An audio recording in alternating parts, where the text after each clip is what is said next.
I'm 60% an American. I'm 60% a man. That's what Parity says I am. That's the law of the land. Now do I work 60% of each day, eat 60% of my meals?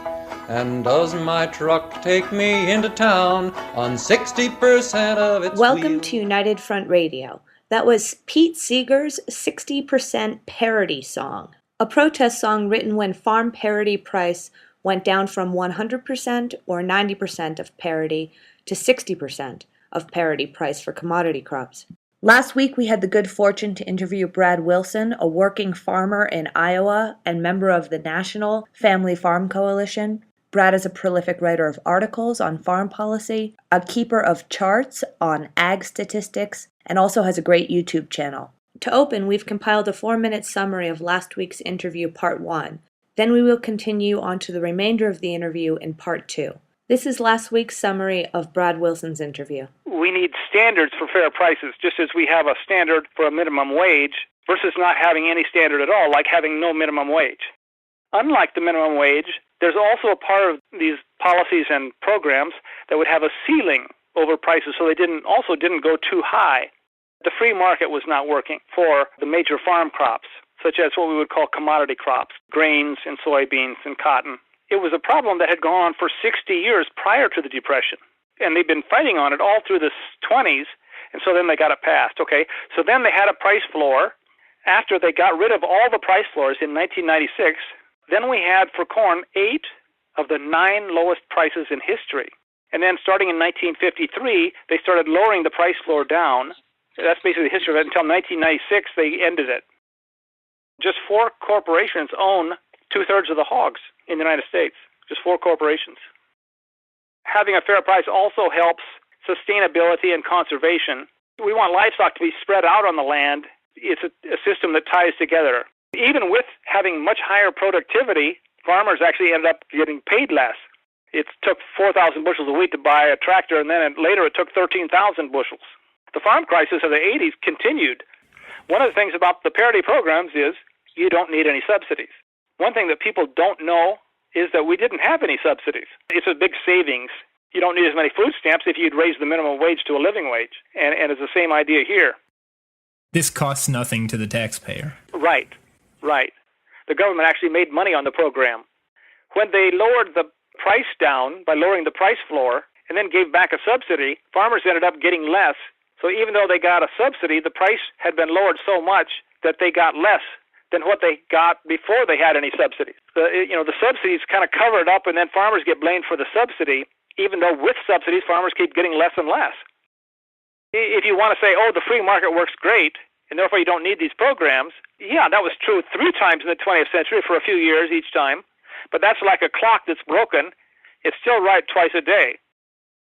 Maybe this is self-evident, but who is against parity? I would have to assume you've got, the grain cartel like Cargill, right, insurance companies, and then commodity futures traders. We've had surveys of this over the years, and the majority of farmers have supported it. Today, there hasn't been much talk about it. You wonder if the young farmers even know about it. It's been about 20 years since we had a price floor. I actually attended a milk dumping to protest cheap milk prices as they were lowering the price floor in milk back in the 60s. And in the 70s, tractors were camped out in Washington. So farmers have been fighting against this for parity, camping out on the mall in Washington for months. In the 80s, we had all these different groups and coalitions forming. So that whole movement, which was a huge movement, at one time in the 60s, the NFO mobilized 1 million people. The food movement today doesn't really know about this, and most of the public doesn't know about this. It's kind of forgotten. The food movement, they think that the way you can raise prices is take subsidies away from farmers. The food movement misunderstands the issues, so we need to teach them. We have people who, a big crisis of diabetes and people eating too much sugar. And a part of that is let's pay farmers a fair price. How did they cope with the cheap prices? They went out of business. Who survived? It was the person with the better off-farm job. That's who survived. So there are a number of ways that farmers have gotten around this. They keep old machinery. Farmers have not necessarily had health insurance. Farmers have had a relative that inherited the farm and then they're renting it to them extra cheap. So that'd be the farmer that survived when somebody else didn't. It's a long list. of how farmers try to survive with this. If we allow in cheap imports, it can wreck the program. They were talking about, the parity programs as turning back the clock. And I said, take back the clock and not let the clock tell us what to do. We want to run technology, not let technology run us. And we want to run the economy, not let the economy run us. Set a fair price so the United States doesn't lose money for another 25, 30 years. In lowering the price floor down and getting rid of it, that's a trade war. A free trade protects the big corporations. It gives billions and billions of dollars, trillions, to the commodity buyers. Correct me if I'm wrong, but I think from what I've seen, it seems like a lot of these other former importers, like Egypt used to import a lot of wheat from the U.S., these countries seem to be trying to protect themselves either with subsidies or some kind of price floor arrangement. I know India just bucked the WTO on this. A lot of these people seem to be trying to get out from being dependent on these cheap U.S. imports and are entering into this whole BRICS system where they are hoping to be exporters to Russia and China and sort of cut the U.S. out. I mean, do you see that as threatening the future of U.S. grain, maybe in a positive way, because we've got nowhere to run with exports, and it's going to create the conditions where something like this could come back? Yeah. Now we will continue with the remainder of our interview with Brad Wilson. This is part 2. Thank you for being with us. Food is really important. Other countries don't want to be dependent upon somebody else. They want to be able to raise as much of their own as they can. Yes, the whole thing that you're talking about is it broke down the whole trade talks, where the agreement on agriculture kept being postponed. A whole bunch of people were protesting against it. And, a movement grew up to deal with that. One problem with the WTO, under the rules, I guess it's illegal to dump on other countries at a loss. The problem is they use a definition that's a wacko definition. They say if you think a country's dumping on you, then, you can protest against that country giving their farmers subsidies. If you protest and you get rid of the subsidies, it may be more fair in a way, but it doesn't do anything to raise the price. The WTO, it has a way that's supposed to fix dumping, but it's only by getting rid of subsidies. It doesn't do anything to restore price floors. We need trade agreements to support these policies. Why wouldn't all the agricultural countries of the world want to get paid a fair price? Why would they want to be in a trade war of everybody trying to undersell each other? Are you aware of any countries that do have a parity standard in place? I have I've kind of kept track of different places around the world that support price floors. So as we were saying we were going to lower our prices, Europe was saying we think we should have price floors and fair prices. And that was, during some of these discussions leading to the trade agreements and things. And as we were heading toward the freedom to farm to the end of the parity programs, the total end, about 1990 or so. Over in Africa, they had a big thing with these really cheap prices we were having. They had a report back in about 2006 where they were saying we need price floors and supply management. There's an international peasant group, La Via Campesina, that has, it's supposed to have, like 200 or 300 million members in all these countries around the world. And they're for the same thing, for price floors and fair prices and supply management. Since prices went higher recently, in recent years, then there's more support you hear about reserve supplies on the top side. So there is a lot of global support. And why wouldn't there be, And the United States did not succeed in increasing its exports, by selling at a loss. We've actually lost ground over the years. Would you say that I forget who the Secretary of Agriculture was. I read a quote one time about the Ag Secretary under Carter described the United States as a grain colony. Basically, it has nothing to do with U.S. interests, but it's banks using the U.S. and the U.S. farmer as a way to wreck the economies of other nations and as a way to speculate in that. I forget that guy's name. I should know it under Carter. But anyway, Berglund. Yeah. Yeah. We certainly have wrecked them, and we've wrecked our own farming system in the process. Nebraska is a colony.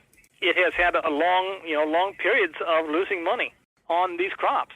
As I was saying earlier, lower net farm income than we had in the 40s when we had a much lower production, if you adjust for inflation.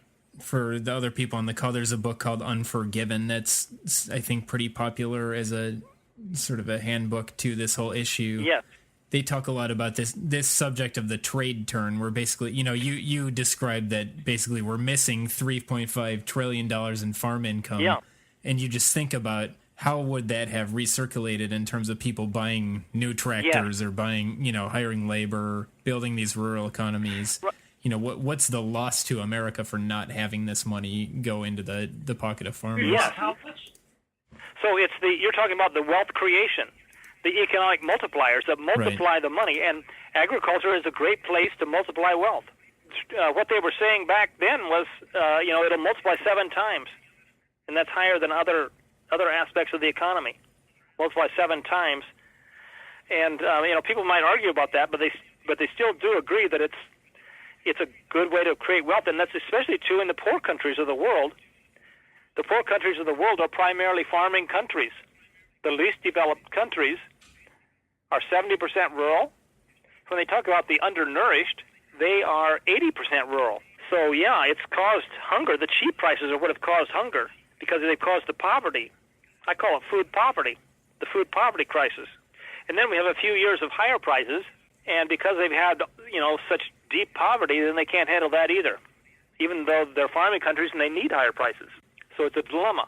Would you have to ease this in, even in the United States, over a period of years so that you're not having, big price spikes by just ramping it right up to 100%? Or they probably would. First thing, in my mind, first thing is there's a lot of things we can discuss after we kind of get people to know that the issue exists. Right. So anyway, it's great that you guys are bringing it out here. James, do you have any... Sorry. Go ahead. James just had to go to a meeting right this second, but you can ask me what we're experiencing on the ground here. Yeah, nobody knows what parity is, especially not the average Californian. When I was petitioning out in Nebraska, I only found that it was the older farmers in their 70s who remembered it, but none of the younger farmers knew what it was. One thing that the urban people know, though, is the words cheap food, okay? Even though farming is not just food, cheap prices. There is a lot of knowledge that the food movement has done a lot of good in actually teaching people about cheap food, that cheap food is bad, in different ways, and that farmers should be paid more. Right. It's just getting them to know what the policies are that really do that, instead of what the policies are that people think mistakenly. So what do you say? What do you say when people say, "Wouldn't parity raise our food prices?" Well, one of the things I say is, as you've been eating over the last 25 and 30 years, if you've eaten a wheat product over the past 30 years, or if you've eaten a dairy product over the past 21 years, then every time you've eaten it, farmers have subsidized you. And even though subsidies were paid to farmers, the net result is farmers subsidized you. They subsidize you often below the cost of production, and they also subsidized you below a fair price, a minimum wage kind of price, and they also subsidize you below a living wage price. Okay, and when we go, and also I would say when we have gone into the inner city to talk to the poor people, as we have done to different groups of us at times, we tell them, we support raising the minimum wage, and it's the same idea. We don't say, oh my gosh, if you raise the minimum wage, all our costs are going to go up. We say you have to give them a fair price. They shouldn't be subsidizing us, so that's another way that I talk about it. Here's the thing, okay? It saves $100 billion almost in the farm bill over a number of years. So there's more than enough money, to give more money to help feed hungry people. In some of the videos, I have a video on consumers, and in my list on there, it has consumers on it. It's got Dixon Terry on it. It's a slideshow, it's an interview. But anyway, and it talks about this issue. So in the farm bills that we farmers have supported, we have supported more money for food stamps to go along with this all the way, and we still had a cheaper cost for the government in our proposals. So we've given enough money into there to do that.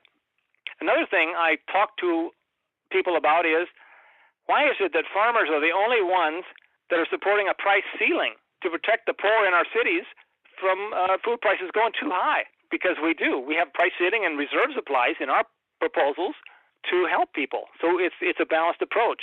We're in a bit of a bubble out here. We're in a different environment, especially different than I was in Nebraska. You have a big class divide between let's call them yuppies, or the food movement people, and then the inner cities. And amongst the food movement people, they don't want to see any subsidies going to Monsanto and these companies that they say make GMO foods or are not organic. And there's a lot of infighting amongst who should get subsidized. And they say that any of the things that are traded on the commodities exchange they're either GMO or it's factory farming. So we get that kind of thing out in California. It's very reactionary. Yes. And one of the things that I say then is that it's not enough to give small amounts of subsidy money that you'll be able to win in the Farm Bill to sustainable and organic farmers. That's not enough. Mm-hmm. What you should support is something that will help make all farms become more sustainable, that will help make it possible for more farms to become organic. You should support that. So that's a big thing that you can do for sustainability that's a lot bigger than what the food movement is supporting. And how do you do that? Well, one of the first things you want to do is you want to pay farmers fair prices so that they can get their livestock back and they can plant and they can have crop rotations, okay?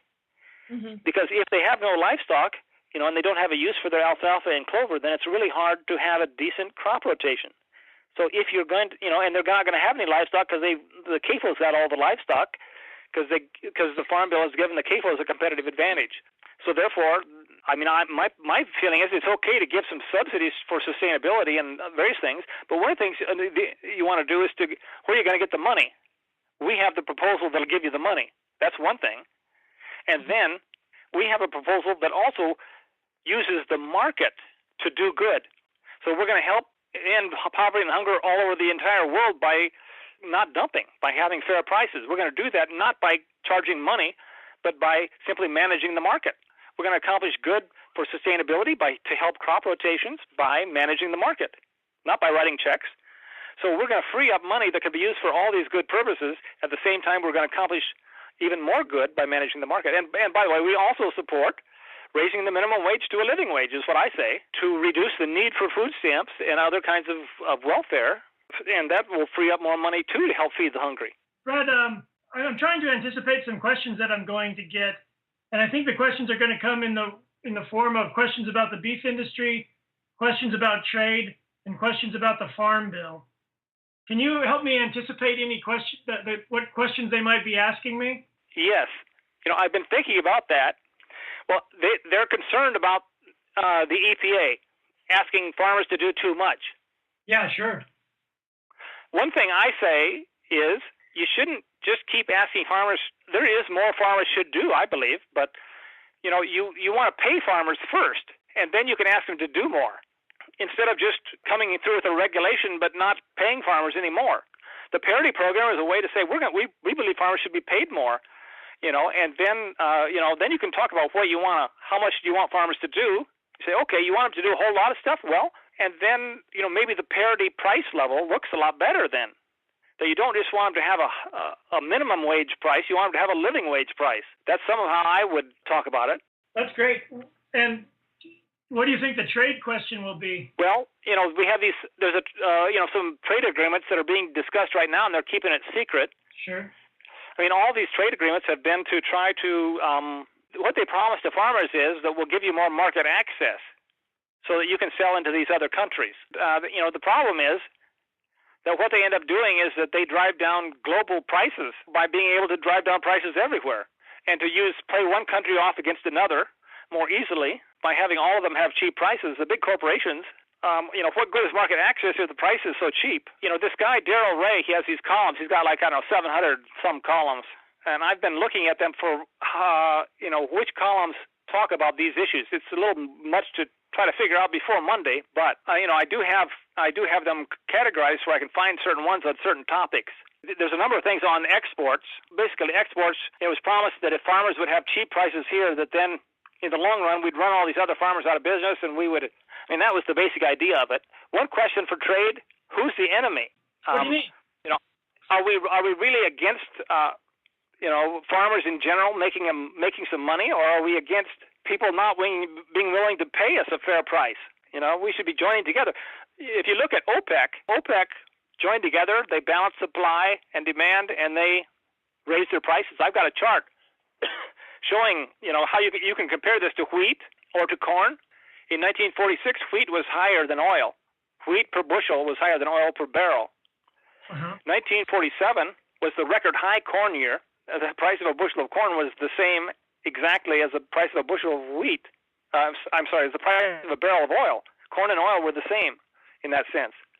So then what OPEC did was that they eventually decided we're going to get paid more. We think it makes sense to make a profit. So they balanced supply and demand, and they raised their prices up. If you look at corn today, $3.50, and is oil $3.50 a barrel? No, it's like, I think last year was 2013 was like $90 a barrel. We lowered our prices of exports, and we had a bigger market share than OPEC. Our export market share, for corn, we used to have 70% market share. At one point we had 90% export market share for soybeans. So then South America and Europe and everybody could divide up the other 10% of exports. But anyway, so we chose to lose money on our exports, even though we were bigger than OPEC, and we could have cut back in supply and charged whatever we wanted. That's my main argument on that. Brad, I really appreciate your time. I do have one more question. What do you think the question about the Farm Bill might be? Well, it would be good to know something about these insurance programs. One of the things about the insurance programs is that they started them in the 2008 Farm Bill to a certain extent, maybe somewhat earlier, but anyway, and they called it revenue insurance. In other words, you're not going to just get insured for having a crop failure. You're going to get insured for having cheap prices. Farmers had a choice. They could do a more traditional program, or they could do the revenue insurance program. After the 2008 Farm Bill, less than 10% of the farmers chose to do revenue insurance. They didn't want that approach. Farmers rejected it, and it would pay you more if prices were high, probably, but if we had a crash like the Depression, it would pay you less. So the other choice was a combination of counter-cyclical subsidies and then these direct subsidies that you get whether you need them or not. In the Great Depression, when my family went to the elevator, they asked what was the price of corn, and they said, I don't know, nobody's selling. We'll look it up. And they looked it up, and they said 7 cents a bushel. Okay, no price floor. That was before price floors. So they fixed that with price floors, and they did a good job of that. Here's another thing from the Depression. Farmers, as individuals, they didn't have the ability to manage the supply because they're so small and spread out. But the big corporations in the farm implement dealer, they cut back on supply by, 60 or 80%. And then they didn't have to lower their prices. The same thing for, it was both farm implement and also, I think, automobile manufacturers. Farm production was cut by only 7%, and then the prices crashed way down in the Depression. So, and we don't have any protection against that in any of these farm bills these days. And the insurance programs don't protect it. So the farm bill is getting worse for farmers. Should we have a crash at low prices? And at the same time, here's one other thing I want to mention. There's a group, the Environmental Working Group, they have the Farm Subsidy Database. They have a collection of editorials. They collected 600 or 700 editorials about the Farm Bill. And one of the things these editorials say is that they bash farmers. There's a lot of criticism of farmers because farmers get subsidies. And they don't know that farmers have had reductions before the subsidies. So the idea of getting subsidies instead of a fair price has been terrible public relations for farmers. People in Iowa and probably Nebraska don't know very well about how much criticism there is of farmers, such as Midwestern farmers and such as Iowa farmers. So I was in a conference in New York City, and they were criticizing Iowa farmers. And I was in a conference in San Francisco, in Oakland actually, and they were saying the same thing. So this whole system that they have is making it harder and harder for the general public to support farmers and to support agriculture. We've never had this much criticism. So that's part of what the Farm Bill is doing for farmers, because it doesn't give us a fair price where we have a program that pays for itself like we used to have. Would you suspect that under a parity system that people would, you sort of alluded to this before where, with organics, that just a fair price allows people to grow organically. But if you're looking at like the GMO issue or just, the abundance of cheap corn and all that, would most farmers prefer to be growing sustainably if they had the price to do it? Do you think that parity price alone would tend to diminish the role of GMOs or would sort of change the composition of farms pretty naturally just because that's what people would rather be doing anyway? One of One of the things with GMOs is it's a concentration of power. You were talking about the economics, asking about the economics. It's a concentration of power in the hands of a few. Monsanto was licensing out their Roundup Ready stuff to some other corporation. But they had like 80% control. 80% of the stuff had their genes in it. So it's a concentration of power that's certainly a bad thing for farmers. I'm hearing other bad things about GMOs, like they destroy the ability of the soil of the glyphosate, the herbicide that goes with it, that it destroys the ability of the soil to hold on to nutrients.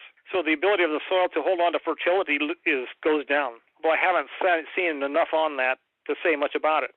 And then there's something else about it hurting livestock. There are different things coming out about it. I suspect we'll be hearing more about. One was that having to do with the ability to have, livestock births. A parity price also helps local food and organic farming because they get a premium on top of the conventional price.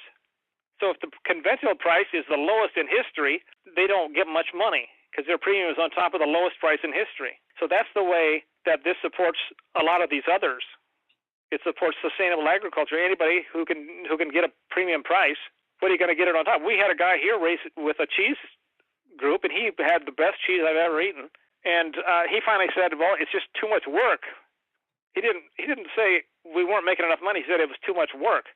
So I said, "Well, if you were paid twice as much, which I think your stuff is worth, you wouldn't have to work so hard."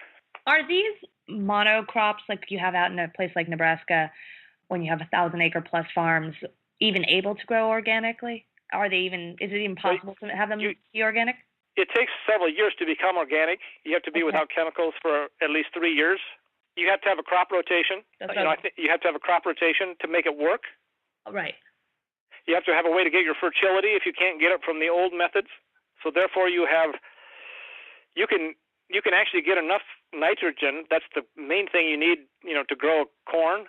Mm-hmm. It's one of the big things you need to grow corn. You actually get enough from the new varieties of alfalfa and clover to grow, great corn crop. Okay. I know an organic farmer was getting 180 bushels to the acre, but it was something that was more sustainable, a form of nitrogen, because it came and it comes out of the air into through bacteria and into the legume crops. And alfalfa and clover are a lot better at getting that nitrogen than crops like soybeans. One of the big things about this whole organic thing is just when you can come back and have the ability to have a crop rotation because you've got your livestock and you have a decent price for your oats and barley and rye, you save money. One of the big things for farmers is to help them get a crop rotation back and not say, hey, wouldn't it be great to be organic, but say, wouldn't it be great to save money and not be dependent upon these companies that keep jacking up the prices of your inputs all the time. So to be more free from the input complex, that's one thing I would say about sustainability to farmers in general, such as in Nebraska, is, we want to help farmers lower their costs by helping them get their livestock back, if you have livestock on your farm, you can feed them out at your cost of production, and that's lower than the market price. It's not higher than the market price. I hope it's all helpful here, and you can email, anybody can email me. This is very helpful and very interesting, and stuff that people don't know about and talk about, and I think it's really important. That one video of mine you should see. I recommend it.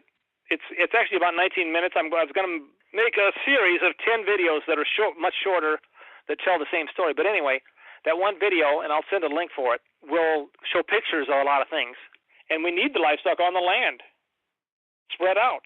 Thank you again, Brad, for all your time. This has been really great. I hope we can stay in touch and maybe do it again sometime. You bet. And it helps me, Brad. too, yeah. And you've already given all this information in the last hour and a half that you've talked to us. But if you were in James's situation right now, canvassing, campaigning, bringing this issue up in forums or in speeches, what would you want James to say to California? Oh, to California? Yeah, and Californians, which will be either the slow food movement people or inner city desperately poor people. So that's the demographic here, like I said. Well,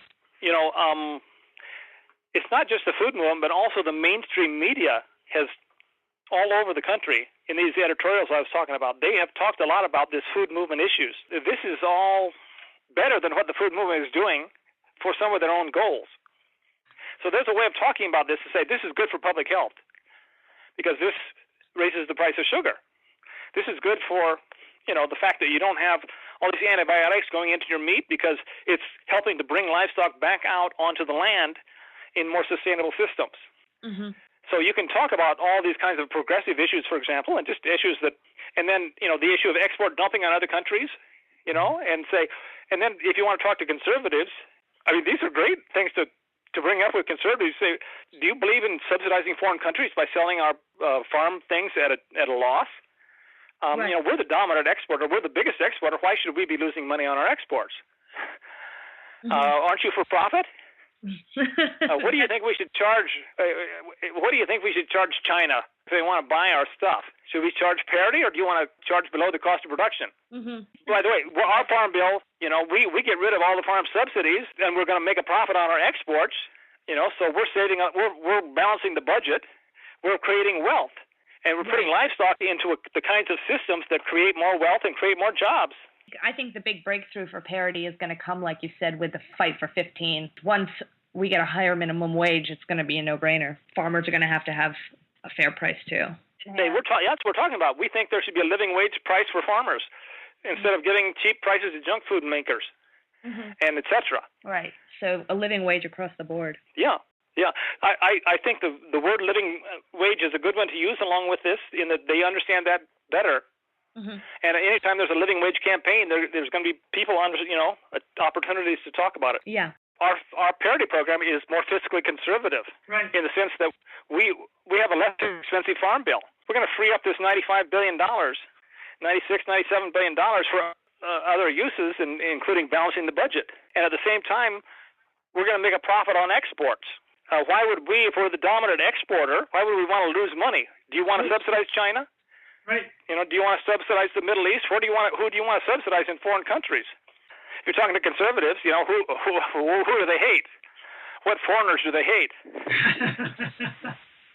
We're changing to a system that creates more wealth and more jobs. This is an economic stimulus, but we're not asking. It's not a stimulus.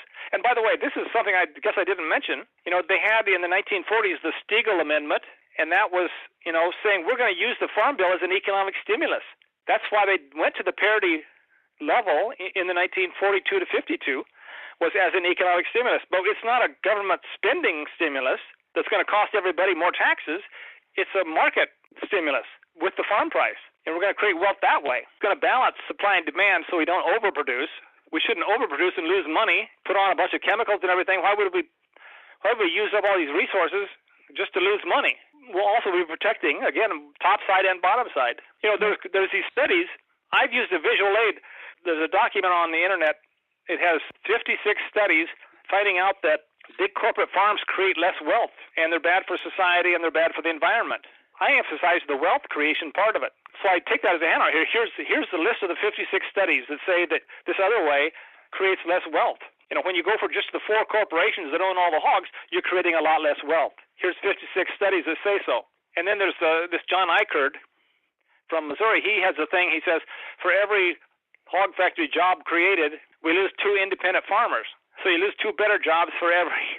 So you have a net reduction, creating fewer jobs that way. So parity can stop that concentration of livestock due to the crop rotation. They got to pay higher prices for feed.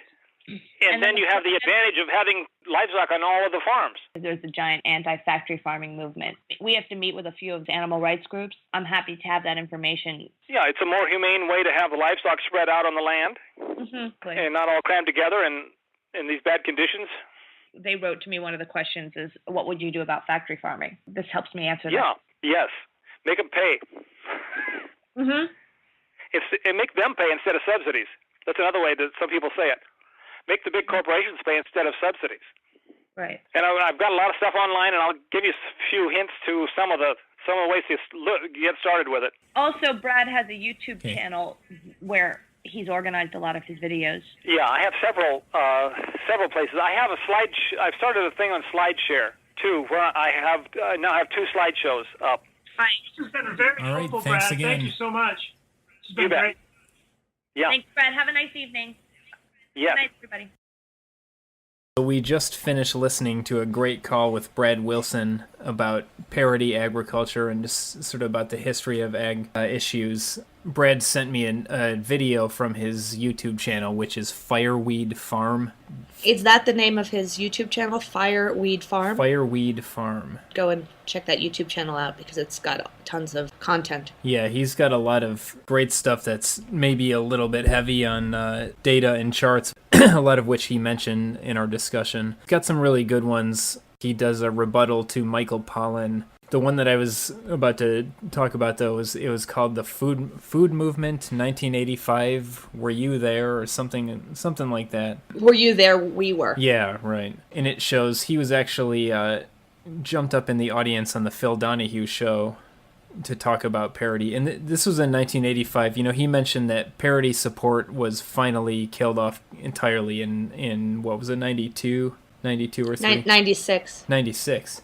But in 85, it just seemed like another time and place. Like, that's not that long ago, but there was an audience of probably 10,000 people at this live taping of Phil Donahue, and they had, like, Tom Harkin and some other people up on the stage, and then just this mob of irate farmers in Iowa just screaming about, we need a fair price. A lady stood up and said something to the effect of, I don't want your goddamn subsidies, and I just want a fair price for my farm. Mm-hmm. It was pretty interesting to see how not that long ago that was still, there was something like an agriculture movement in this country. The idea of subsidies became so much clearer to me after learning about this, because I always thought subsidies were something that was necessary and the government was doing because there was no other choice. Mm-hmm.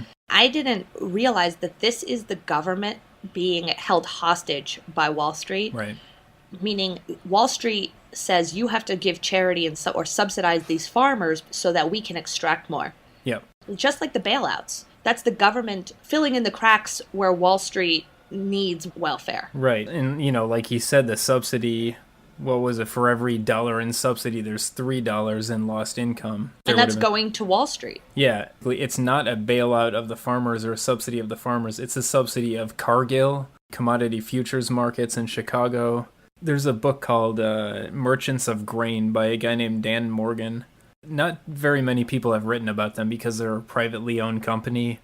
So a lot of what they do has not been subjected to scrutiny. The best things that I've read about them, there's a chapter in Ralph Nader had this book called The Big Boys, where he sort of just goes through a list of companies to show how different industries work. That's actually a very interesting book. The subsidy goes to Cargill? Well, it goes to the farmer, but just saying it allows that price to be cheap so that Cargill's got a lot of wiggle room where they can go up and down. Cargill is one of the big merchants. Like, they buy from grain elevators and stuff, and they have some of the biggest flour milling operations. Brad talked about this thing called the Great Russian Grain Robbery. Uh-huh. And it was basically that Henry Kissinger arranged this whole thing in like 1978. They didn't tell anybody what they were about to do, but they let the grain prices sink way down.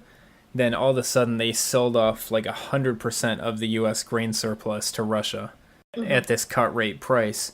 Farmers didn't get anything for their price, but then the next day the price of grain just shot through the roof because you had this very sharp contraction of supply. All of the grain traders, were going long on grain when the price was not so good and just made a killing. Mm-hmm. And it was basically a collusion between Kissinger and the Ford White House. In this Merchants of Grain book, it focuses mostly on Cargill. The grain merchants or the grain cartel is probably 5 or 6 companies. It's Cargill, Louis Dreyfus, which is actually related to Julia Louis Dreyfus from Seinfeld, Bunge, a couple in Europe, maybe like one in Asia and a couple in the US, but Cargill's by far the biggest. It's the biggest privately owned company, if not in the world, definitely in America. The way they make money is not by the price of grain rising, it's by them knowing what the price of grain is going to be in the future. Basically by like having all of that data, they know what's going on out there in the fields. They know who's going to be buying what in the future. They basically like have a monopoly on data and on the analysis. They basically own a bunch of front companies in the Caribbean and in Europe and everywhere else, so they're just flash trading grain futures. And this stuff is all centered in Chicago and Minneapolis, but Cargill is a big part of how this whole thing works. And it's basically just like, keep the price low so you've got a big cushion. You make the market, know exactly what's going to happen, and you're making all the right bets and you never lose. And as the price goes up and down, you're always ahead of the curve. And so basically Cargill they don't make money on grain so much because the grain is so damn cheap, but they just make an absolute obscene amount of money on this market making stuff. Oh my God. Should we be able to trade commodities? Throughout the 40s, the commodity futures markets closed. Just out of business, nothing to do. They didn't have a product to trade. I'm sure you could find some examples of futures that were necessary. Like there's some use for hedging. Like if you're an exporter and you need to trade in a foreign currency because you're exporting to China or whatever, so you're going to be paid in renminbi or something like that. It's valuable and necessary to like hedge against the value of that currency at the date you're going to export. It's basically like an insurance policy that they're not going to dump the value of their currency relative to the dollar. You know, there's stuff like that that makes sense, but it doesn't make any sense for Cargill to be betting on the future price of somebody else's grain. What does that have to do with them, you know? So the best way to solve this is put in a parity price, not just end commodity speculation. Yeah. 'Cause if there's a parity price, then they wouldn't be able to do exactly what you were talking about. If you talk to somebody from the Farm Bureau about commodity futures, they would say, well, it's absolutely necessary because it's insurance. It allows the farmer to insure his own crop and say, okay, I'm going to lock in the price at X. But it's like insurance for an earthquake that Cargill creates. It's you're basically buying protection money from the mafia. You're paying some insurance policy for them to not break your windows or something kind of like that. Every one of our metaphors on this show and every episode comes down to organized corporations or Wall Street. It's like you're dealing with the mafia. Yeah. You need public alternatives to the free market or to Wall Street. You can't it's not enough to just say commodity futures markets hurt farmers, so let's shut them down, because then there's nothing to replace it. It's kind of the same as saying like interest rates are too high on home mortgages, so let's shut down the banks. Or let's nationalize the banks or whatever. It doesn't tell you what you're supposed to do to replace the thing that's needed, which is somebody to finance your home mortgage. Rather than just trying to kill the problem, you've got to put the alternative in place, and then the problem dies because there's no oxygen for it. Like if you put a price floor or a price ceiling on a mortgage. Right. Adjustable rate mortgages can't fly all over the place. And you could do the same thing. The National Bank could step in and say, okay, we're going to do, I mean, imagine if they just came in and said, we're going to offer 1% fixed rate mortgages for everybody. Then the worst thing that can happen is that whoever, your local bank or credit union is going to have to come in and say, okay, well, we're going to offer a mortgage at 1.25%, and we're going to borrow the money from the Fed to relend to you and basically service the loan. Right. It's kind of the same thing where the government doesn't have to actually run the whole bureaucracy. They just have to threaten the market with a better deal. That's the same as us saying that state, community, city colleges should be free. If we made those free, then the private institutions would have to compete with that price, and their prices would have to come down. Right. We've talked in the past about even just gardening, can backyard gardens feed the world? There was the whole, the After Party, which was like this most recent Occupy anarchist movement. And that was their big thing. They're going to come into Detroit and build urban gardens or backyard gardens. Or I don't know if you've seen these people that literally say the U.S. needs to look to Cuba, where people grow cilantro on their roof, and that that's how we're going to feed the world. This is something we should unravel. Let's figure this out. Let's try to get to the core of this issue. I mean, that can be done with produce, herbs, and I know people who have backyard gardens that can go around giving some of their produce to the neighbors and do grow too much for themselves with their backyard gardens, but they're not growing wheat. A human needs a certain amount of calories to survive. If you were going to live just on a home garden, like when I was out in California, James Hinton, who's running for Congress, has his own organic garden in the backyard. And he has more cucumbers and more zucchini and more tomatoes than any one person would know what to do with. Right. But there's only so many cucumbers you can eat. Could he grow all the ingredients to make a burrito? We have so many zucchini that we've been eating a ton. We froze more than we're going to use this year, and we still have zucchini that look like wiffle ball bats, just like come flying out of the ground every day, and we're just throwing them into our compost pile. I don't know what's the human calorie intake. 2,000 calories a day. Like, if you were to eat nothing but potatoes, you can actually survive on potatoes alone if you eat some extra vitamin C on top of that. You could survive on, let's say, like 3 or 4 large potatoes per meal per day. So maybe eat like 9 or 10 potatoes a day. Not too long ago, just pulled out our potatoes, and it was like I think about a 12 by 3 foot little plot in our garden. And I probably had 40 potatoes in there. So that's 4 days worth of potatoes out of a summer's worth of gardening. Like you're saying, backyard gardening is great for whatever. Supplementing. Humans need diversity and can't exist on produce alone. Right. I have never met anybody who exists completely off of their own, off of what they grow alone. And I had my own farm for 4 years. I grew vegetables and fruit. I would have to go out and supplement that with rice and grains. Right. By buying that at the Costco or wherever I bought it. I didn't meet anybody in that farming community who had even a large farm that existed independently.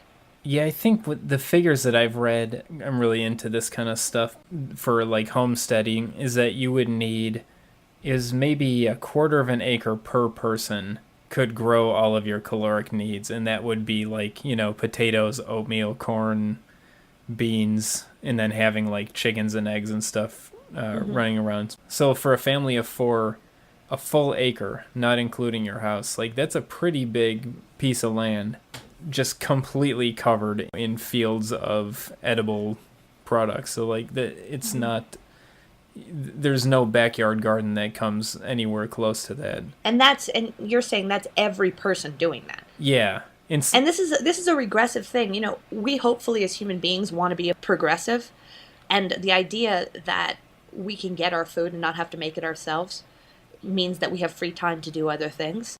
There are people that are not fit to do that kind of work, and there are people who don't want to do that work. Honestly, when I had my farm for 4 years, I couldn't wait to get the hell out of there. I was done. Yeah. I know that sounds horrible, but I listen to people. They talk about it like it's this idyllic life that everybody should want to go and farm. It's a full-time job. I was longing to do something else. Yeah, I think people have this very romantic notion about it just because of what they see on TV, or maybe they go to the farmer's market or whatever. But we have a fairly big family garden. It's maybe like 20 by 40 feet of garden space, and then like fruit trees and berries and stuff like that. But even that's enough for, like, we don't buy much produce during the summer, and it gets us some snacks, That's about it. It really just makes you appreciate sort of how important it is to have a stable food supply, and to have these people who are out there where one farmer is able to support 100 families rather than everybody living like the Amish or something, where you just support yourself and then you make, you whittle some. Well, look at an Amish community, and I don't want to sound rude or anything, but that's all they do. Yeah. They're not encouraging their kids to become engineers or great scientists or get out of there or just to spend all day thinking. Or what are the great novels that have come out of the Amish community? I don't mean to be horrible, but I'm saying they teach you from an early age to do carpentry and farming and subsistence living. I mean, I'm sure it's kind of a neat life in some ways, but I don't know. Having read some books about the Amish and having heard from other people, and it's not like a horrible life, but it's like those people literally, they typically pull their teeth out at about age 20 or 25 because they can't afford to fill cavities. Mm-hmm. There is, this might be a little over the top, but there's bestiality problems in the community. It's a backwards, low technology, low education lifestyle. People think about this sort of this halcyon past. It's the whole noble savage thing, even where wouldn't it have been great to be a Native American living off the land and being in peace with nature. It's like, yeah, except there's no air conditioning. You're sweating and dirty and smelly all the time. And maybe you starve to death. The goal of human beings should be to have as much choice as possible. Everything's idyllic when you're visiting. Right. But if you are Amish and you don't have a choice, in a tribe in the Amazon, and you don't have a choice, all of those people, if you spoke to them, would love to be able to have a choice to get out or to experience other things. We should be working toward each human being having choice. If somebody wants to spend their life being a farmer, then they should be allowed to do that. But it shouldn't be that anybody has to. That's going backwards. The goal should be that each human being has the opportunity to do whatever they want to do, whatever their imagination takes them. Even in third world countries, we should be working toward that. Yeah, and like a family farm should not be a guy with a hoe and a pitchfork out toiling in the fields all day. Like, that's the point of the fair price, is just to sort of average out what does it cost to produce this stuff.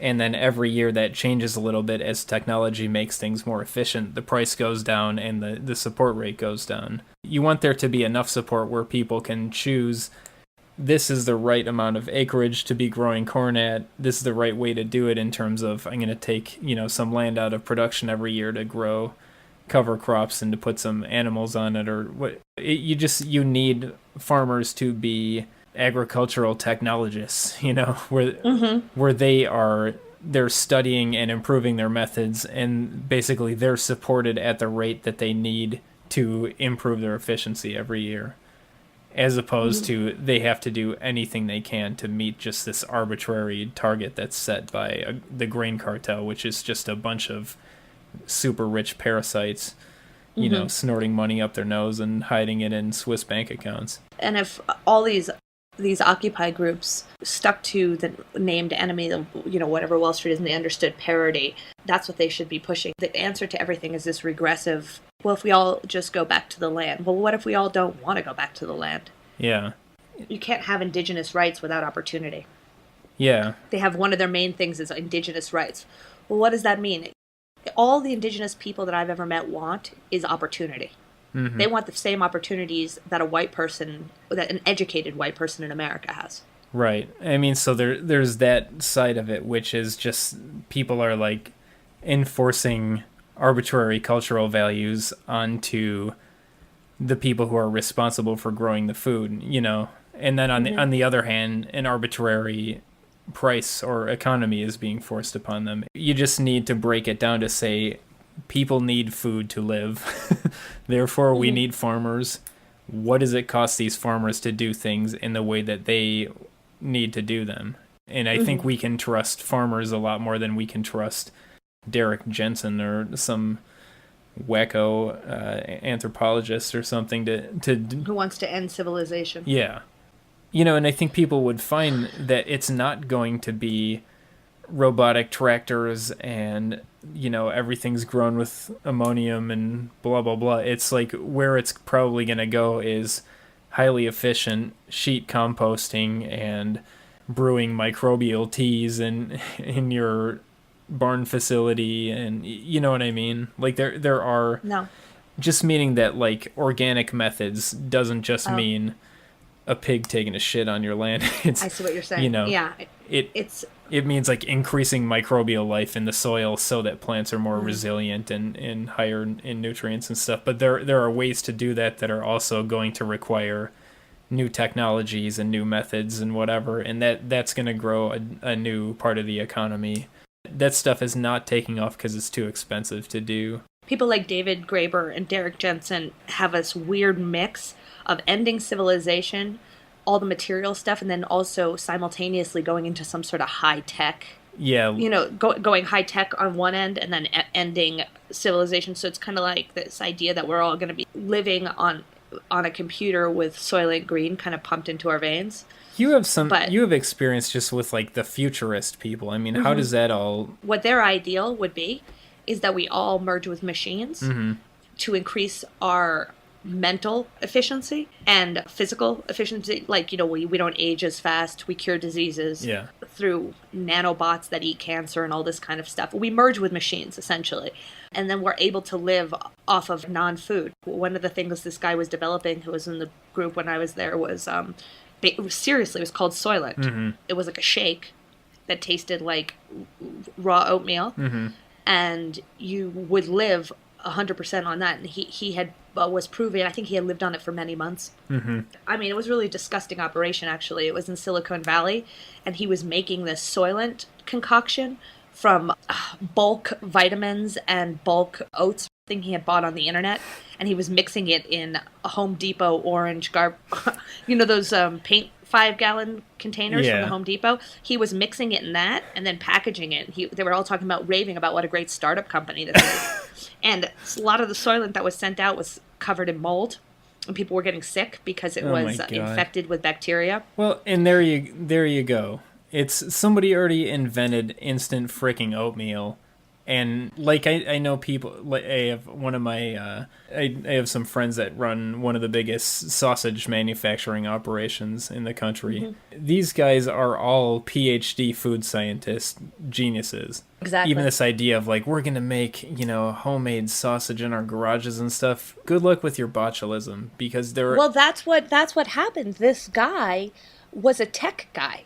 Right. He had no food experience. All he did was do some food research on the internet and made this Soylent. Never said, "Oh, isn't that cute? It's called Soylent." What I was really trying to explain to you was that this is the mindset. Right.